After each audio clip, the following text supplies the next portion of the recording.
وبث منهما رجالا كثيرا ونساء واتقوا الله الذي تساءلون به والأرحام إن الله كان عليكم رقيبا. Puji syukur kehadiran Allah dengan mengucapkan alhamdulillahirabbil alamin, bersalawat kepada Nabi dengan mengucapkan Allahumma salli ala Muhammad wa ala ali Muhammad fil alamin innaka Hamidum Majid. Di dalam Al-Quran Allah berfirman, falamma nasu ma dzukkiru bihi fatahna alaihim abwaaba kulla syai'in hatta idza farihu bima utu akhadnahum baghtatan fa idza hum mublisun faquti'a dabiral qaumil ladzina zalamu walhamdulillahi rabbil alamin. Bapak Ibu sekalian yang berbahagia, mudah-mudahan subuh hari ini kita diberikan keberkahan oleh Allah Subhanahu wa taala.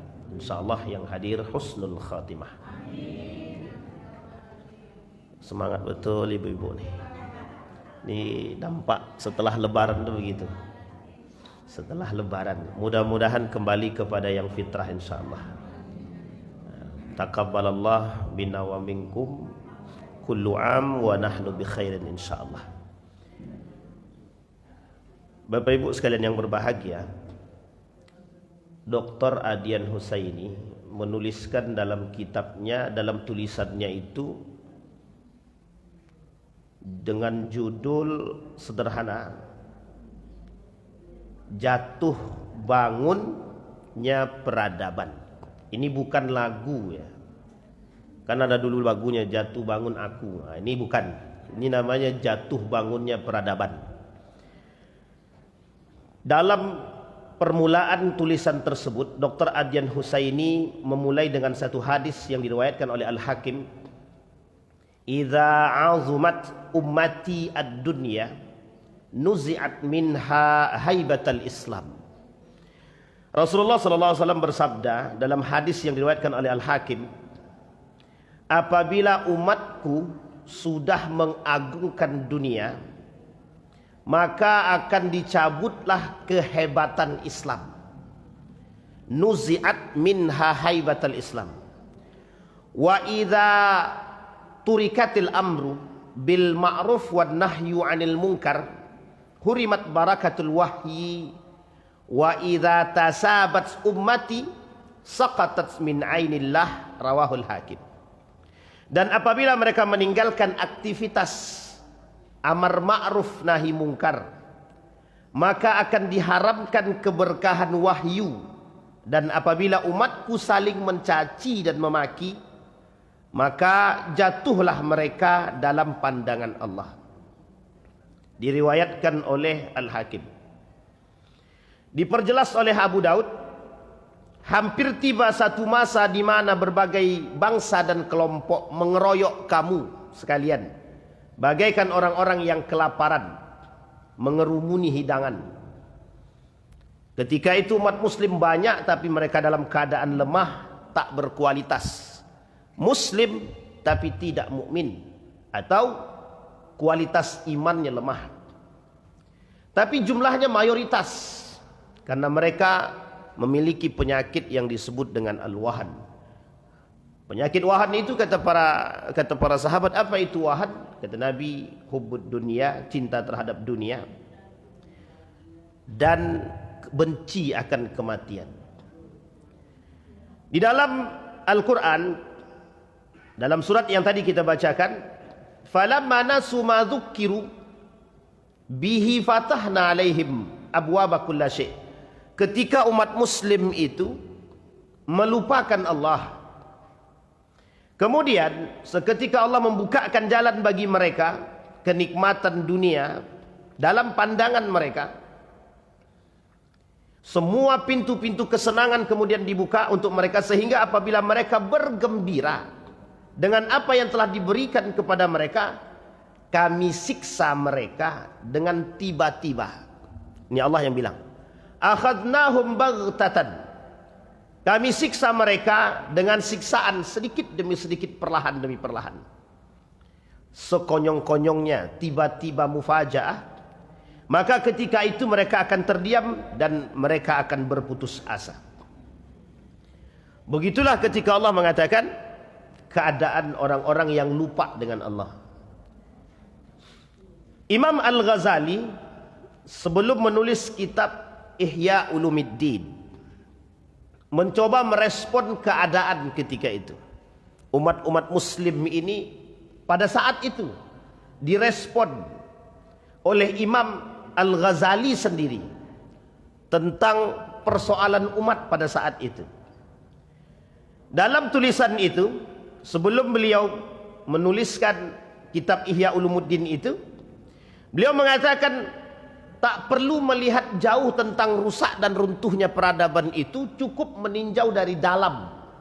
Artinya ada faktor internal yang diperhatikan oleh Imam Al-Ghazali terhadap umat muslim itu sendiri. Mengapa Islam itu hilang di tengah umat muslim itu sendiri? Islam artinya nilai. Sehingga sebelum Imam Al-Ghazali menuliskan kitab tersebut, Ihya Ulumiddin itu, Imam Al-Ghazali sudah memperhatikan keadaan itu. Apa kata Imam Al-Ghazali? Dalam kitab tersebut yang dinukil oleh Al-Kilani, Al-Ghazali lebih memfokuskan usahanya untuk membersihkan masyarakat muslim dari berbagai macam penyakit yang menggerogoti dirinya dari dalam umat muslim itu sendiri. Dan pentingnya mempersiapkan kaum muslim agar mampu mengemban risalah Islam kembali. Ada kalimat kembalinya.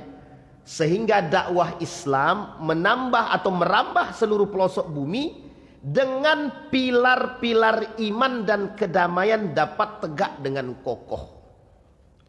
Kemudian melalui kitab-kitabnya Imam Al-Ghazali juga mengambil kesimpulan bahwa yang harus dibenahi dari umat muslim itu dalam tulisan beliau, penulis kitab Ihya Ulumiddin, yang kemudian beliau rangkum dalam kitab, beliau tulis dalam kitab tersebut yang berjudul Ihya Ulumiddin, artinya menghidupkan ilmu-ilmu agama.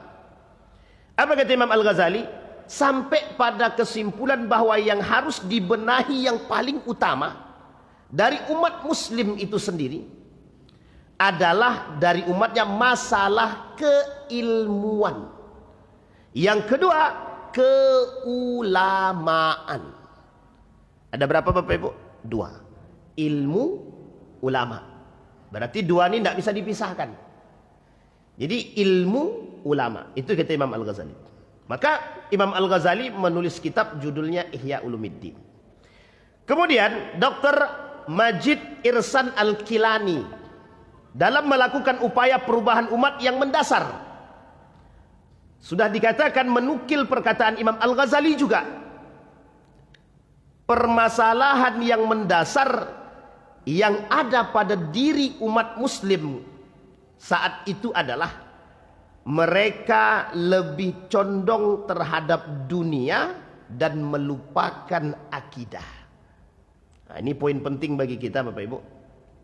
Sehingga ketika Al-Kilani menuliskan bukunya dengan judul bukunya itu Hakadha Zahara Jilu Salahuddin wa Hakadha Adatul Quds. Beliau mengatakan beginilah keadaan pada masa generasi Salahuddin Al-Ayyubi, dan begitulah kebiasaan cara Salahuddin mengatasi persoalan Al-Quds. Al-Quds itu artinya Yerusalem, Palestina hari ini, Masjidil Aqsa. Yang dalam sejarah itu Bapak Ibu ada dulu perang salib namanya. Nah, perang salib ini, dalam perang salib itu ada 3 turunan. Yang pertama ada namanya Zangki. Zangki ini punya anak namanya Nuruddin Zangki. Nuruddin Zangki punya keponakan namanya Salahuddin Al-Ayyubi. Nah, ini penting untuk dicatat dalam sejarah Islam. Kita umat muslim wajib tahu tentang sejarah seperti ini Pak. Perang-perang begini tahu, harus paham. Orang yang selanjutnya yang menaklukkan Palestina itu Salahuddin Al-Ayyubi 1187. Pada saat itu 1187 pernah ditaklukkan oleh seorang pemuda yang sangat muda sekali, namanya Salahuddin Al-Ayyubi. Keponakannya, Salahuddin Al-Ayyubi ini punya paman namanya Nuruddin Zangki. Nuruddin Zangki ini adalah yang menaklukkan tentara-tentara salib pada masanya. Lebih tepatnya pada masa Daze, yang kemudian ditaklukkan oleh Nuruddin Zangki. Ini sejarah. Nah, kalau kita bicara tentang persoalan ini, perang salib, wah ini memang agak sedikit sensitif, tapi tak masalah, ini dalam kajian keislaman kita. Dan ini peradaban. Pertanyaannya adalah, berapa lama sebelum itu umat muslim merajalela? 50 tahun. Umat muslim dalam cengkaman dan tekanan itu selama 50 tahun. Tapi pertanyaannya, dari Zangki turun kepada Nuruddin Zangki dan turun kepada keponakannya Salahuddin Al-Ayyubi dengan gagah yang mereka perbaiki. Kita lihat apa yang dilakukan oleh Salahuddin Al-Ayyubi, membangun satu kerajaan yang disebut dengan Al-Ayyubiyah, sistem. Pertanyaannya adalah, apa yang dilakukan oleh Al-Ayyub, Salahuddin Al-Ayyubi dalam kerajaan Al-Ayyubiyah tadi? Yang pertama yang dilakukan oleh Salahuddin Al-Ayyubi, begitu juga yang dilakukan oleh Nuruddin Zangki dalam perang salib itu, menyatukan hati umat muslim. Ini poin penting kita, Pak. Menyatukan hati umat muslim. Pertanyaannya adalah, satu dari sisi apa dulu? Satu dari sisi akidah. Sekarang pertanyaan kita adalah, ini persoalan, Pak, persoalan benar. Satu dari sisi akidah. Sampai sini bisa dipahami Bapak Ibu ya. Muncul pertanyaan, Pak, apalagi sekarang sedang heboh-hebohnya itu di media sosial itu. Heboh betul. Persoalan Sunni Syiah, persoalan Amerika, Israel, Iran, Rusia, Cina dan lain sebagainya. Dari satu sisi banyak yang membantu, yang menolong, banyak yang kemudian pro. Tapi satu sisi ada yang menggerogoti, ada ini dan lain sebagainya untuk menjatuhkan. Kita kembalikan kepada Nuruddin Zangki pada saat itu. Nuruddin Zangki sangat tahu betul kalau umat muslim ini dalam kondisi seperti saat itu, yang mereka terpecah dengan kelompok masing-masing.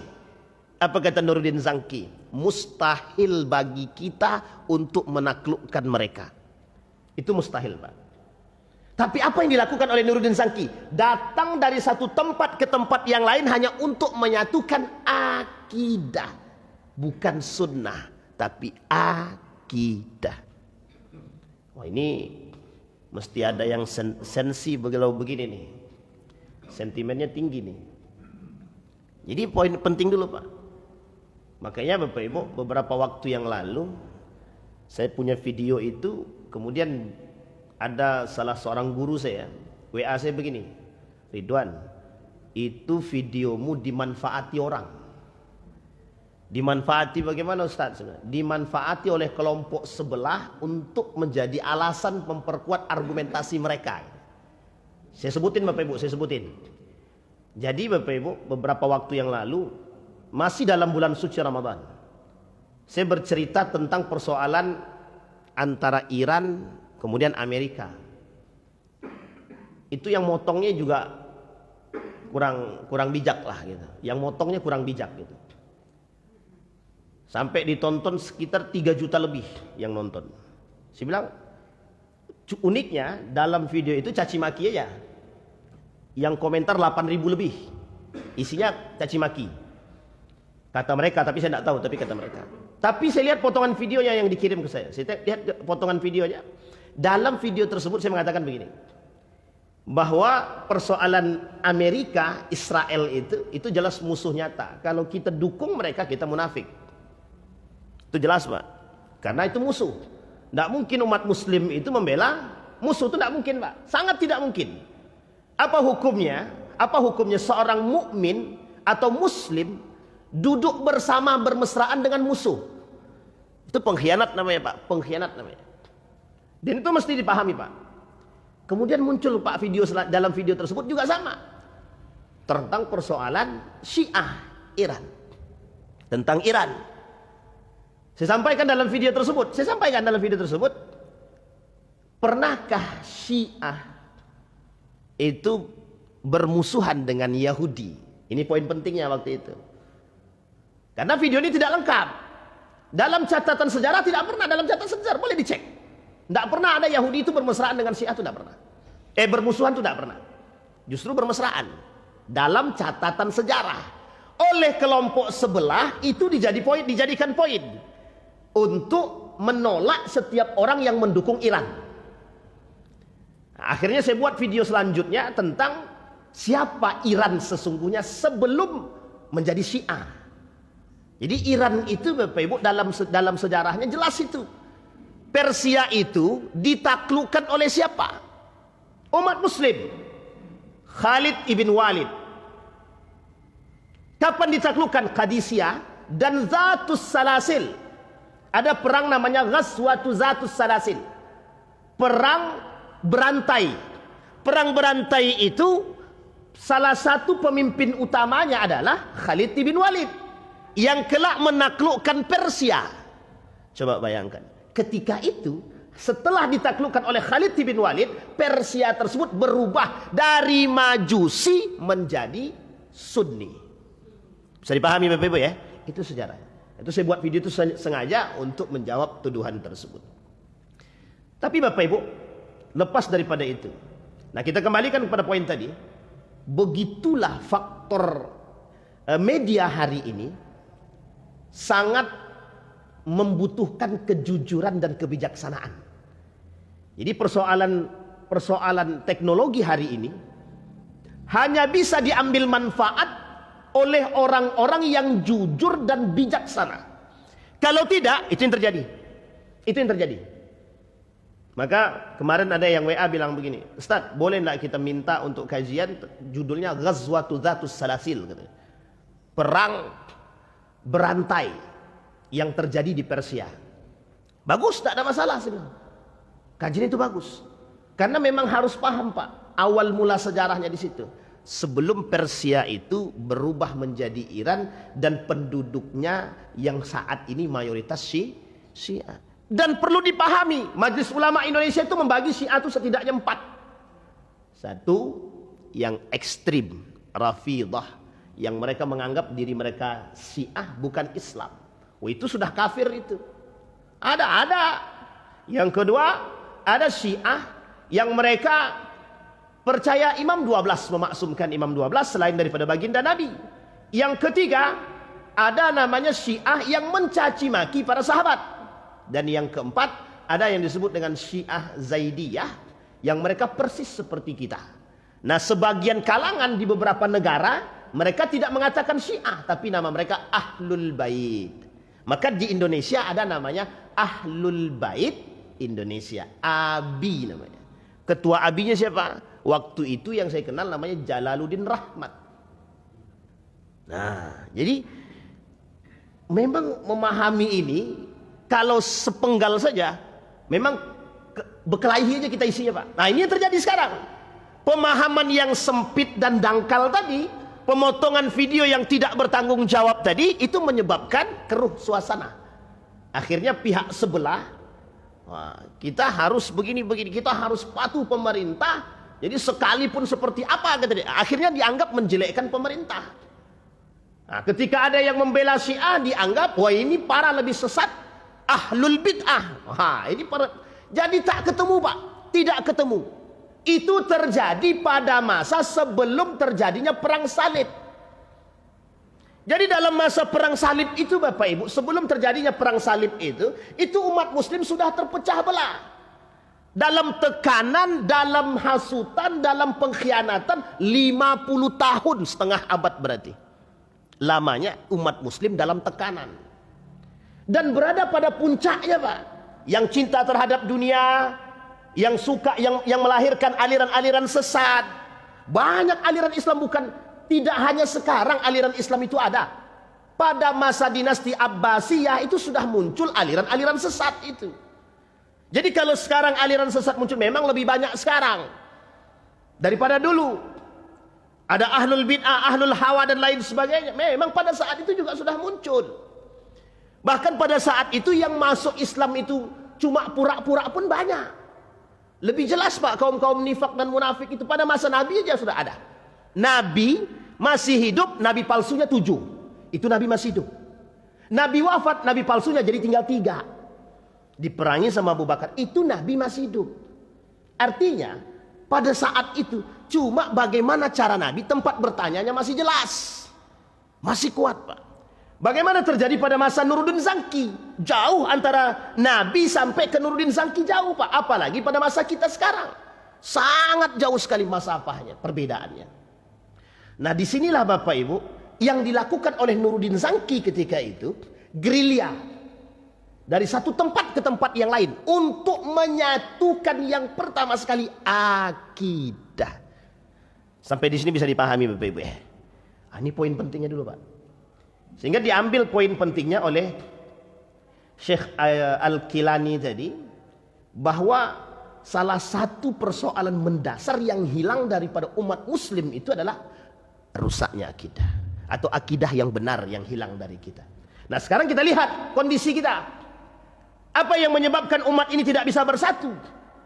Munculnya gengsi yang paling penting, asabiyah, fanatisme terhadap kelompok yang menjadi sebab. Dan benar Pak kata para ulama, salah satu sebab runtuhnya haibatul Islam ini, salah satu sebab runtuhnya kekuatan Islam itu karena fanatisme. Pertanyaannya adalah muncul, boleh tidak kita fanatik terhadap agama? Boleh. Apa hukumnya? Wajib. Tapi fanatik dengan ilmu. Fanatik dengan, bukan fanatik ilmu, fanatik buta. Kalau fanatik tanpa ilmu, kalau fanatik buta, yang salah pasti akan dibenarkan sejauh pemimpinnya membenarkan. Bisa dipahami Bapak Ibu? Makanya sekarang ini unik Pak, unik betul. Tahun-tahun sebelumnya perbedaan antara satu kelompok dengan yang lain itu biasa aja Pak, adem ayem aja. Sekarang muncul Pak, perbedaan itu kok kemudian dijadikan sakralisasi, seolah-olah itu pemicu pemecah belah. Heboh Pak, heboh. Sampai harus direspon. Bahkan sampai ada seorang tokoh yang kemudian justru mereka bukan mencairkan suasana, justru membuat masalah. Coba bayangkan. Biasanya adem aja Pak, adem. Oh, Muhammadiyah besok. Sebelumnya biasa aja Pak. Oh, terjadi perbedaan ya, yang mau ikut sana silakan. Tapi tahun ini unik. Kembali kepada awal-awal terjadinya perbedaan antara pemerintah dengan Muhammadiyah. Lah kok bisa? Ada apa? Yang selama ini bisa disanding bergandeng tangan kok muncul? Bahkan muncul satu pernyataan yang sangat membuat kita sakit hati betul. Apa mereka katakan? Jangan ikuti ormas, tapi ikutilah pemerintah. Secara bahasa dan secara pemahaman keagamaan tidak salah Pak. Cuma kalau kalimatnya bikin provokasi, itu yang menjadi masalah. Ini yang disebut dengan pemecah belah tadi. Meskipun hanya dengan media, meskipun hanya dengan selembaran Pak, kita mencoba menyatukan. Nah disinilah poin pentingnya Pak. Ini bukan persoalan akidah loh, hanya persoalan furu'iyah. Kita sudah bertikainya sampai sebegitunya Pak. Bahkan tokoh sendiri mengharamkan jika ada kelompok yang mengumumkan duluan haram. Kan coba bayangkan, itu provokasi Pak. Yang begitu itu provokasi. Bahkan sekarang muncul itu, ada video seorang, kita anggap kiai lah. Apa dia kata? Bahwa ini videonya beberapa waktu dikirim, beberapa hari yang lalu dikirim ke saya.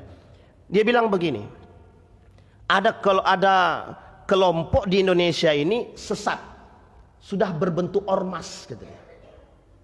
Kelompok tersebut anti mazhab, itu kelompok sesat gitu dia. Terang-terangan Pak, cuma dia tak sebutkan nama kelompok tersebut, tapi kita tahu Pak kemana arahnya itu Pak, tahu betul gitu itu. Coba bayangkan, artinya bukan mendamaikan, meredamkan, tapi justru mohon maaf menjadi penyuluh api untuk memecahkan umat ini. Itulah poin penting. Maka yang dilakukan oleh Nuruddin Zangki pada saat itu seperti sekarang ini, Pak. Uniknya, untungnya ketika itu Nuruddin Zangki punya kebijaksanaan. Dilakukanlah oleh Nuruddin Zangki ini, datang satu tempat ke tempat yang lain, satu kelompok yang lain, mengatakan kita satu Tuhan, kita satu Nabi. Untuk meyakinkan. Kenapa? Karena musuh mereka nyata di depan mata. Siapa musuh mereka? Tentara salib. Jadi apakah kita harus begitu dulu?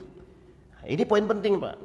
Jadi tentara salib itu sudah nampak di depan mata. Nuruddin sudah paham. Kata Nuruddin Zangki, kalau seperti ini hatinya umat muslim, tidak akan pernah bisa memenangkan pertempuran.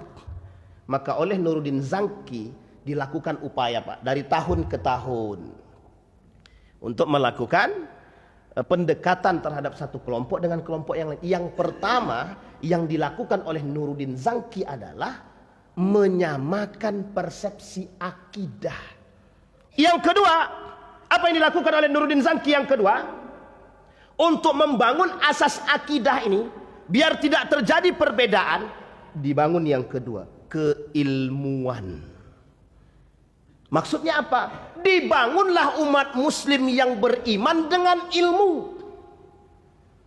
Jadi poinnya penting, Pak. Memang kalau Bapak Ibu lihat dalam kitabnya Ihya Ulumuddin itu memang begitu, Pak. Sampai Imam Al-Ghazali itu menulis Munqiz minad dalal, selamat daripada kesesatan. Salah satunya berawal dari persoalan itu, Pak. Jadi tak salah ketika Imam Al-Ghazali menyimpulkan persoalan umat itu adalah ilmu. Benar, Pak. Sekarang kita lihat persoalan umat itu benar gak ilmu? Benar, Pak, ilmu. Kalau kita mau katakan berapa banyak orang-orang berilmu hari ini? Banyak, Pak. Tapi berapa banyak yang berilmu itu yang beriman? Justru yang berilmu itu yang menyelewengkan agama itu, Pak. Kan kacau itu. Nah, di sini poin pentingnya. Maka yang dilakukan oleh Nuruddin Zangki ketika itu memperbaiki akidah, menyatukan persepsi, menyatukan akidah dan ketauhidan. Setelah itu bagaimana caranya membangun itu? Dibangunlah melalui keilmuan. Inilah yang dilakukan oleh Nuruddin Zangki. Untungnya Nuruddin Zangki bijaksana. Artinya apa di situ? Kalau kita rujuk kepada pemahaman Al-Kilani tadi, bahwa yang paling penting yang punya peran di situ siapa? Pemimpin. Maka disebutkan oleh seorang ilmuwan muslim namanya Ibnu Khaldun, menulis kitab judulnya Muqaddimah, tebal sekali. Apa kata Ibnu Khaldun itu? Salah satu penyebab rusaknya satu negeri itu disebabkan karena pemimpin dia, mohon maaf, ini disebutkan, Pak, jahil. Pertanyaannya jahil apa? Jahil ilmukah? Bukan, agama. Jahiliyatun fiddin. Ini, Pak, yang disebutkan oleh para ulama. Mengapa salah satu landasan ilmu dan iman itu penting ada dalam diri seorang pemimpin? Karena akan melahirkan generasi yang baik. Apalagi kalau kita punya pemimpin. Kalau kita punya pemimpin yang ternyata tidak mau menerima nasihat, itu kan masalah. Tapi kalau mau menerima nasihat itu bagus. Nah, alhamdulillahnya, berita bahagianya Bapak Ibu, beberapa waktu yang lalu pemimpin kita mengumpulkan semua para ulama se-Indonesia untuk meminta pendapat. Nah, itu bagus. Bagus, Pak. Yang seperti ini penting. Penting sangat. Karena itu juga yang dilakukan oleh Nuruddin Zangki. Bagaimana para ulama ini mau duduk bersama untuk merumuskan apa yang harus dilakukan. Karena ketika itu Bapak Ibu, kalau Nuruddin Zangki bergerak sendiri, dia yakin karena itu tidak akan menang.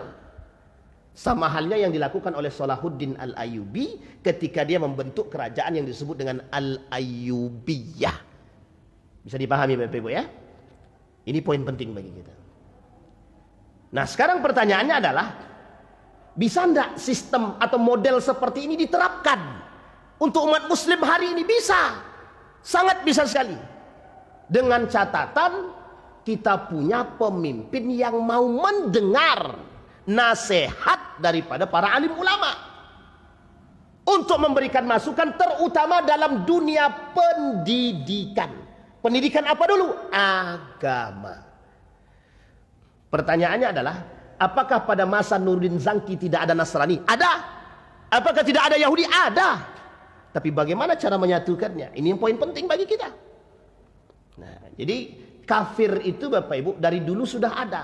Dari zaman Nabi sampai sekarang ada. Kafir zimmi, kafir yang berada dalam kawasan umat muslim dari dulu sampai sekarang sudah ada. Dan kafir harbi, kafir yang memerangi umat muslim dari dulu sampai sekarang juga ada. Artinya kondisinya kan sama.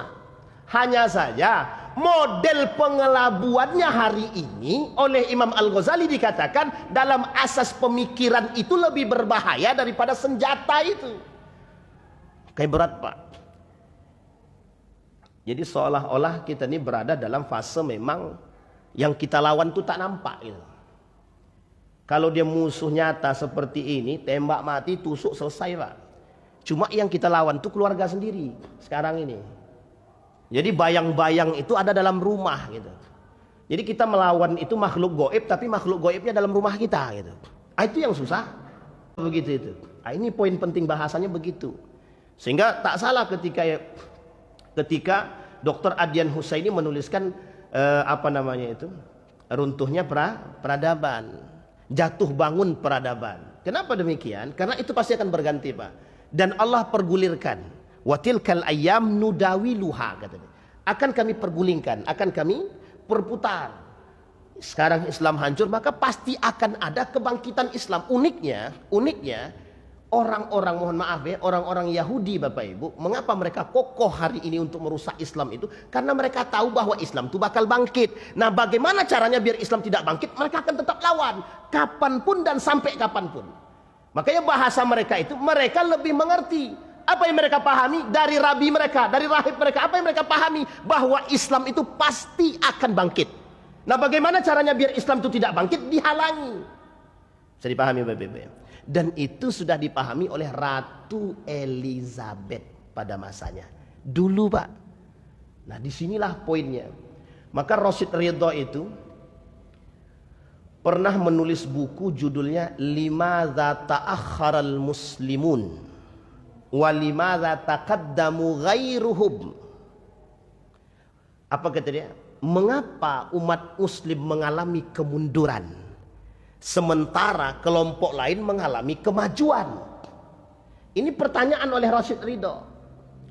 Pertanyaan ini Bapak Ibu kita jawab hari ini.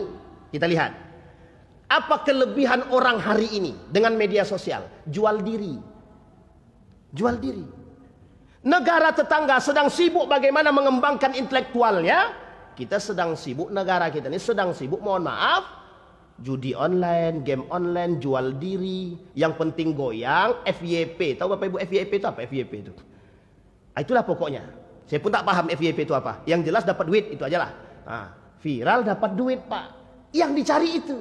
Sehingga mohon maaf Pak, dengan ilmu tadi, karena dia tak memiliki ilmu, akhirnya mohon maaf jual diri Pak. Jual diri, dia tak pakai baju, dia di depan kamera, penontonnya banyak. Sama-sama tidak punya ilmu. Yang nonton tidak punya ilmu, yang jual diri tidak punya ilmu. Nah, yang begini nanti dianggap kita sok pintar tuh Pak. Padahal keadaannya begitu. Orang lain sudah kembali kepada adab, kita sekarang mencari kelemahan adab. Berarti poin penting kita sudah paham Pak, ilmu. Nah, dasarnya di situ. Maka kalau saya boleh mengatakan Bapak Ibu, betapa pentingnya nuzul Quran itu bukan di bulan Ramadan, tapi setiap waktu memperingati nuzul Quran. Karena kalimat pertamanya adalah menghapus kejahiliahan pada masa itu, namanya jahiliyatun fid din. Kalimatnya sederhana, Iqra bismi rabbikal ladzi khalaq. Cuma itu Pak. Itu dibahas oleh para ulama Pak. Apa maksudnya Iqra bismi rabbikal ladzi khalaq? Satu saja maknanya. Pintar dengan ilmu, pintar dengan iman, mohon maaf, pintar dengan iman, bukan pintar tanpa iman. Lah kalau orang membaca, kita membaca. Orang kafir membaca Pak. Orang Yahudi membaca, orang Jepang membaca Pak. Bedanya mereka dengan kita apa? Harusnya kita membaca dengan iman. Mereka juga membaca, tapi mereka tidak punya iman. Mereka orang kafir Pak. Lah kita membaca dengan iman, harusnya kita membaca dengan iman. Nah, ini poin pentingnya Pak. Ini tanda tanya, tanda seru bagi kita semua. Disinilah Bapak Ibu sekalian yang berbahagia, Kata Imam Al-Ghazali, permasalahan yang paling mendasar itu keilmuan. Yang kedua, keulamaan. Nah, ini masalah, Pak. Kalau sudah berbicara tentang keulamaan, ini garis bawah, Pak. Digaris bawahi. Sehingga ada pembahasan khusus dalam kitab Ihya Ulumuddin, itu pernah kita sebutkan di sini, bahwa pembahasan khusus dalam kitab Ihya Ulumuddin itu namanya ulama su, orang pintar tapi buruk perangainya. Nah, sekarang kalau kita mau lihat itu dan mau lirik makna itu, kita lihat aja lirik kepada hadis Nabi. Karena yang ngomong Nabi bukan kita. Kata Nabi, lahir orang-orang yang mohon maaf memperjualbelikan agama. Kata Allah dalam Al-Quran, akan datang orang-orang yang cerdas tapi memperjualbelikan agama, mengambil manfaat daripada agama. Imam Nawawi mengatakan ada orang yang hafal Quran tapi mohon maaf mereka perjualbelikan Al-Quran untuk mendapat keuntungan. Bahkan ada para duat, kata Nabi dalam hadisnya, yang mengantarkan kepada neraka jahanam. Bahkan Umar bin Khattab mengatakan, aimatul mudillin, pemimpin yang zalim, pemimpin yang sesat, menyesatkan, orang munafik yang alim, gitu deh. Lahir, Pak. Itu banyak sekali pembahasan ulama su tersebut. Maka kata Imam Al-Ghazali, yang dua ini, Pak. Maka ada satu catatan. Seorang ulama menuliskan dalam tulisannya begini, ulama dan sebab keruntuhan peradaban. Itu sebenarnya kritik, Pak. Kritik. Maksudnya apa? Itu bahasa sentimen, Pak. Sangat sensitif. Maksudnya apa? Ulama dan sebab keruntuhan peradaban. Kalau kita bahasa seketika, kalau kita maknai satu alinea tersebut, satu kalimat tersebut, itu bahasanya sensitif, negatif. Artinya apa negatif? Ulama penyebab runtuhnya peradaban. Kan begitu? Kalau kita bahasakan begitu. Tapi yang dimaksud oleh beliau dalam tulisan tersebut adalah, kata beliau, salah satu penyebab runtuh dan bangkitnya peradaban tersebut terletak pada tangannya para ulama.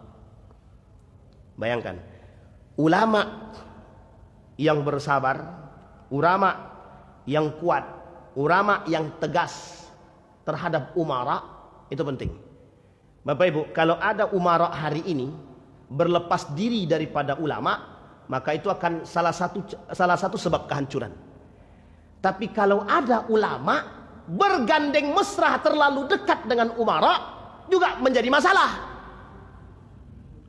Jadi serba masalah, Pak. Manis dada minas sultani kurban, wa mazdada minallahi illa bu'dan. Barang siapa yang dekat kepada pemimpin, dekat sangat, tidak akan menambah kecuali mereka akan lebih jauh kepada Allah, katanya. Bayangkan, Pak, itu bahasanya begitu. Manis dada minas sultan kurban, barang siapa yang mulai mendekat kepada pemimpin, wa masdada minallahi ila bu'dan, mereka tidak menambah kedekatan kepada Allah, justru semakin jauh daripada Allah. Apa sebab? Sebabnya sederhana, Pak. Pemimpin ulama yang dekat dengan pemimpin, mereka harus punya satu, Pak, integritas, keimanan yang kuat, biar tidak tergoyahkan oleh urusan dunia. Imam Al-Ghazali ketika melihat pemimpin-pemimpin sudah mulai dekat dengan keduniaan, menjauh, Pak, menjauh. Banyak para ulama itu yang ketika itu yang mendekat, yang diajak oleh para pemimpin untuk mendekat, memberikan referensi terbaik kepada pemimpin agar bisa menciptakan perdamaian, kerukunan, akidah yang baik, iman yang baik, bersatu. Tapi ketika pemimpinnya sudah mulai menggeser keluar daripada jalur, para ulama-ulama yang masuk tadi, mereka menyingkir, Pak, menjauh, Pak. Nah, ini poin penting. Nah, kita berharapnya para ulama-ulama kita begitu. Ketika pemimpin ini sudah mulai keluar jalur, ya mereka mengambil sikap. Dan apa sikap yang terbaik? Kalau tidak mau mendengarkan, maka kita harus mundur. Jangan kita ikut terjerumus dalam itu. Kalau kita yang terjerumus, sebab kehancurannya di situ. Makanya ada istilah dalam Al-Quran itu, seorang alim diibaratkan seperti seekor anjing yang menggonggong. Bayangkan, Pak, begitu bahasa Al-Quran mengatakan diibaratkan seperti anjing menggonggong. Ketika dikasih mereka, dia tetap akan menjulurkan, tidak dikasih pun dia tetap akan menjulurkan lidahnya, Pak. Dan ini permisalan bagi orang-orang yang memperjualbelikan agama demi urusan dunia. Dan itu berbahaya, Pak. Makanya Allah sebutkan dalam ayat yang tadi kita bacakan, akhadnahum baghtatan. Salah satu sebab kehancuran umat itu, kata Allah, ketika kami mengajak mereka untuk dekat dengan kami, mereka mulai menjauh. Nah, ketika mereka menjauh, kata Allah, kami buka pintu dunia itu, ambillah semuanya, kata Allah. Tapi dengan dunia yang diberikan, bukan semakin mereka dekat, tapi mereka semakin lalai, semakin jauh, kata Allah. Nah, ketika mereka semakin jauh dari Allah, disitulah kemudian Allah turunkan azabnya. Wa idza aradna an nuhlikal qauma akhadnahum mutrafiha. Jadi ketika kami, kata Allah, ingin menghancurkan satu kaum, kami berikan kepada mereka pemimpin-pemimpin yang mutrafiha, pemimpin yang zalim, berpaling daripada Allah dan lain sebagainya. Ketika kami ingin menghancurkan satu negeri, kata Allah, kami berikan mereka pemimpin-pemimpin yang zalim, yang jauh daripada Allah. Bapak Ibu, kalau kita membahasakan secara letterlek begitu, seolah-olah kita berada dalam ancaman Allah yang sangat berbahaya bagi kita kalau kita tidak cepat-cepat sadar. Sampai di sini bisa dipahami Bapak Ibu ya. Semakin baik apa semakin tak baik? Semakin takut atau semakin berani? Harus semakin berani gitu, Pak. Jadi di sini Bapak Ibu, perjuangan kita di sini, ladang jihad kita di sini. Ladang jihad kita adalah terutama dalam aspek yang pertama tadi, memperbaiki akidah, yang kedua membangun keilmuan yang baik. Sekarang kita lihat, Pak. Saya pernah sampaikan di sini, apa maksudnya keilmuan yang baik di situ? Ilmu yang berlandaskan pada iman. Siapapun dia Bapak Ibu, mau apapun keahliannya, maka hukumnya menuntut ilmu agama wajib. Hukum, Pak, menuntut ilmu agama itu wajib bagi siapapun. Hukumnya wajibnya wajib apa? Wajib ain. Tidak ada istilah toleransi, tidak ada, Pak. Wajib ain. Bagi setiap orang umat muslim menuntut ilmu agama wajib. Makanya kata Sayyid Naqib Al-Attas itu, ilmu itu cuma dua katanya. Satu ilmu agama, yang kedua ilmu dunia. Nah, ilmu dunia ini boleh siapapun tuntut, tapi ilmu agama wajib setiap orang. Faridatun ala kulli muslimin, itu yang dimaksud itu ilmu agama. Makanya kita dianjurkan itu untuk cerdas, Pak. Kenapa? Karena kalimat yang pertama Allah turunkan Al-Quran itu kalimatnya Iqra. Iqra itu bukan arti bacalah, Pak, tapi cerdaslah, berilmulah dengan iman. Makanya kalimat itu tidak sesederhana kita, oh bacalah, tidak. Kalau kalimat sesederhana itu buat apa Allah turunkan? Karena pada saat itu kondisinya sangat jahiliyah. Saking jahiliyahnya mereka nggak mengerti tentang agama, nggak bisa membedakan. Uniknya ketika itu orang-orang tidak masuk Islam bukan karena mereka tidak punya ilmu, tapi justru karena, mohon maaf, gengsi. Lah kalau sekarang justru umat muslim yang keluar daripada Islam itu sendiri, lebih jahiliyah mana kalau begitu? Nah, itu yang disebut dengan jahiliyah sekarang daripada dulu. Lebih jahiliyah sekarang karena pelakunya umat muslim. Karena waktu itu bukan muslim, tapi sekarang pelakunya umat muslim. Nah, disinilah Bapak Ibu bayang-bayang keilmuan itu penting. Makanya sampai Allah tekankan, yarfa'illahu alladhina amanu minkum walladhina utul ilma darajat. Allah angkat tuh derajatnya orang-orang berilmu. Benar, Pak. Berilmu seperti apa? Yang berilmu dengan iman. Kalau orang berilmu tanpa iman, bukan Allah angkat, Pak, tapi Allah hinakan, Pak. Allah hinakan sehina-hinanya, Pak. Kita ambil contoh. Mohon maaf ya Bapak Ibu, kita ambil contoh ini. Bagaimana cara orang mengkritik hari ini melihat Nurcholish Madjid itu, yang membangun. Cerdas, Pak. Keilmuannya cerdas, Pak. Boleh ditanya sama Dr. Iskandar Arnel itu, bagaimana kecerdasannya Nurcholish Madjid itu sampai menjadi bapak sekuler pandangan dunia, umat orang-orang Indonesia. Membangun sekulerisme dalam Islam. Itu Nurcholish Madjid diagungkan pada saatnya, Pak. Tapi bayangkan, ketika kerusakan ini mulai terjadi, siapa yang menjadi poin utama yang disalahkan? Nurcholish Madjid, yang membangun pondasi pertama di Indonesia. Coba bayangkan, begitulah dasar yang terbangun tadi. Nah, ini poin pentingnya di situ, Bapak Ibu. Sehingga kita perlu mengambil sikap dari sentimen ini. Jadi persoalannya, kata Imam Al-Ghazali tadi, adalah pada aspek tauhid. Dan kita tidak bisa memiliki tauhid yang benar, akidah yang benar, kalau kita tidak punya ilmu. Nah, kalau Gus Baha mengatakan begini, kata Gus Baha itu, ilmu dulu baru adab. Sebagian lain mengatakan adab dulu baru ilmu. Terserah, Pak, mau adab dulu atau pokoknya punya adab. Berilmu harus dengan adab. Kalau tidak punya adab, dia berilmu tapi tidak punya adab kan susah, Pak. Nah, itu yang terjadi. Persoalannya tidak punya adab terhadap siapa? Manusiakah atau Allah dan Rasulnya? Kan banyak orang berilmu sekarang tapi tidak punya adab terhadap Allah dan Rasulnya, sehingga dampaknya terhadap manusia. Tidak berilmu dia kepada Allah dan Rasulnya. Tidak beradab dia punya ilmu tapi tidak beradab kepada Allah dan Rasulnya. Dampaknya kemana? Manusia, Pak. Dia tak beradab kepada manusia. Sedangkan dengan Tuhan dia tak punya adab, apalagi dengan manusia. Nah, inilah bahasa kita sekarang. Maka Bapak Ibu, di dalam Al-Quran itu disampaikan oleh Allah di dalam surat Al-Isra. Apa kata Allah? Wa idza aradna an nuhlika qaryatan amarna mutra fiha fa fasaqu fiha fa haqqa 'alaiha al-qaul fadammarnahu tadmira. Ketika kami ingin menghancurkan satu kaum, kata Allah, kami perintahkan mereka untuk merapat kepada kami, kata Allah. Cuma mereka kemudian melakukan kefasikan. Mereka justru bukan semakin mendekat tapi semakin menjauh. Apa yang Allah tegaskan dengan kalimat terakhirnya? Dammarnahu tadmira. Kami hancurkan mereka sehancur-hancurnya. Jadi Bapak Ibu, artinya kalau kita melihat kondisi, bukan kita pesimis, tidak. Kita orang beriman ini tidak boleh pesimis, wajib optimis. Kenapa? Karena bahasa sederhana ya, lebih baik kalah tapi selamat daripada menang tapi tidak selamat. Lebih baik kita kalah tapi kita selamat daripada kita menang tapi tidak selamat. Nah, ini yang harus kita lakukan hari ini. Makanya dari poin ini Bapak Ibu ada satu poin yang hilang, yang selalu kita tekankan, yang hilang itu ada namanya jihad. Namanya maka Dr. Adyan Husaini juga menuliskan tentang hilangnya ruh jihad. Hilangnya semangat jihad. Jihad apa dulu? Apakah jihad berperang? Apakah jihad li'i'la'i kalimatillah? Apakah jihad ekonomi? Apakah jihad menuntut ilmu dan lain sebagainya? Itu yang kita rasakan hari ini, Pak. Salah satu yang nampak hilang itu adalah dari generasi kita sekarang, apa itu? Ruh jihad menuntut ilmu hilang. Itu yang sangat kita sesalkan itu.